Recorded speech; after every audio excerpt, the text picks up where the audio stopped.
نحمدہ ونصلی علی رسولہ الکریم اما بعد فاعوذ باللہ من الشیطان الرجیم بسم اللہ الرحمن الرحیم رب اشرح لی صدری ویسر لی امری واحلل عقدۃ من لسانی یفقہوا قولی صدق اللہ العظیم اللہم صلی علی محمد وعلی آل محمد کما صلیت علی ابراہیم وعلی آل ابراہیم انک حمید مجید اللہم بارک علی محمد وعلی آل محمد کما بارکت علی ابراہیم وعلی آل ابراہیم انک حمید مجید۔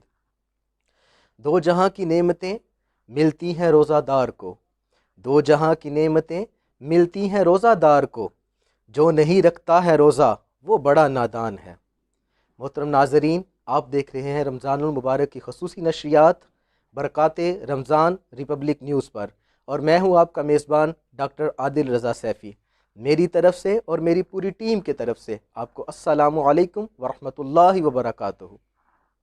جیسا کہ آپ کے علم میں ہے کہ آج 16 رمضان المبارک ہے، اور آج کا جو ٹاپک ہے، آج کا جو موضوع ہے وہ بڑا اہم ہے، روزے دار کے لیے اجر۔ میں اس پر گفتگو کرنے سے پہلے آپ کے گوش گزار کرتا چلوں کہ یہ ٹرانسمیشن ہماری صرف نام کی نہیں ہے بلکہ کام کی بھی ہے۔ اس میں جب آپ سنیں گے گفتگو تو جو آج کا کیونکہ ہمارا ٹاپک ہے روزے دار کا اجر، روزے دار کو جو اجر ملتا ہے یقیناً جو ہماری ٹرانسمیشن لوگ دیکھیں گے، اور اگر کوئی روزہ نہیں رکھتا تو ہماری ٹرانسمیشن دیکھنے کی برکت سے وہ روزہ بھی رکھے گا۔ میں آج کے اپنے مہمان جو کہ بڑے خاص مہمان ہیں ان کی طرف بڑھتا ہوں، ان کا تعارف کرواتا ہوں۔ میرے ساتھ آج تشریف فرما ہیں عظیم مذہبی اسکالر علامہ مولانا مفتی عاصم سہیل فانی صاحب۔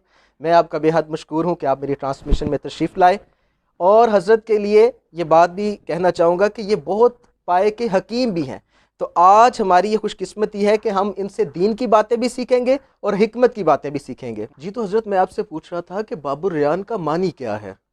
بسم اللہ الرحمن الرحیم۔ ریان کا معنی ہے کہ فوار، یعنی جب وہ ہلکی ہلکی فوار پڑتی ہے نا بارش کے دوران، جی تو اس کا مطلب کہ فوار اس کا معنی ہے ٹھیک ہو ایک، گیا۔ اور دوسرا جو ہے نا وہ اس کا معنی ہے سیرابی۔ اچھا، اور سیرابی مثال کے طور پہ جب انسان عربی کے اندر نا پیاس کو کہتے ہیں آتش، صحیح اور جو پیاسا ہوتا ہے اس کو کہتے ہیں عطشان۔ صحیح، پیاسا، ٹھیک ہے نا، تو عطشان۔ اب جو روزے ریان کا معنی ہو جائے گا کہ سیرابی، یعنی جو بالکل جو جس کی پیاس اور بھوک جو ہے نا وہ ختم ہو چکی ہو، سیراب ہو چکا ہو، تو اس کو صحیح، کہتے ہیں سیراب۔ تو کیونکہ اب وہ روزے دار کے مقابلے کے اندر جو ہے وہ مفہوم مخالف جو نکلے گا تو وہ ریان نکلے گا۔ آتش یعنی پیاسا جو ہے وہ وہاں پہ جب وہاں پہ روزے دار گزرے گا تو کیونکہ میدان معاشر کے اندر تو پیاس تو شدید قسم کی ہوگی، جی جی جی جی، لیکن جیسے ہی باقی کی تو پیاس جا کے جنت کے اندر ختم ہوگی، اس کے دروازے سے پہلے ہی جو اس کے اوپر جو فار پڑ رہی ہوگی واہ اس واہ سے جو واہ، ہے نا وہ اس کی جو ہے سبحان وہ اللہ، پیاس جو ہے وہ سبحان اللہ، ختم ہو سبحان جائے اللہ، گی۔ ماشاء اللہ۔ مجھے آقا علیہ الصلوۃ والسلام کا فرمان بھی یاد آ گیا، یعنی روزے دار کے لیے دو خوشیاں ہیں، ایک خوشی اس وقت جب وہ افطار کرتا ہے، جی اور بالکل دوسری خوشی جب وہ اپنے رب سے ملے گا۔ بالکل۔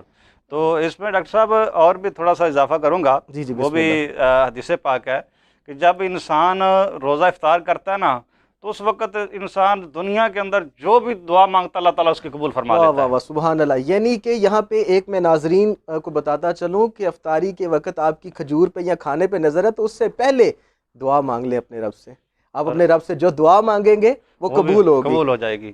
اور دوسرا یہ ہے کہ جب انسان افطاری کرتا ہے نا، افطاری کا وقت ہوتا ہے، جی جی، اب سب اس کے سامنے افطاری کا سامان پڑا ہوتا پڑا ہے، ہوا ہے، جی جی تو اللہ رب العالمین فرشتوں کو جمع کر لیتا ہے جی جی، اور فرماتا ہے کہ میرے بندے کو دیکھو کہ ساری نعمتیں اس کے سامنے پڑی ہیں، اللہ اکبر، بھوکھا اور پیاسا بیٹھا ہوا ہے، واہ شدت واہ کی واہ، پیاس ہے، اور چیزیں بھی وہ لیکن جو حلال ہیں، چیزیں بھی حلال ہیں، حلال ہے، پر اور وہ میں نے اس کے اوپر حلال بھی رکھی ہیں، حلال بھی رکھی لیکن ہے۔ وہ روکے رکھا ہے اس جی لیے کہ جی، اس نے میری رضا کے لیے، سبحان تو اللہ۔ وہ فرشتوں کے سامنے بیٹھ کے اللہ رب العالمین کی ذات جو ہے وہ فخر کرتی ہے۔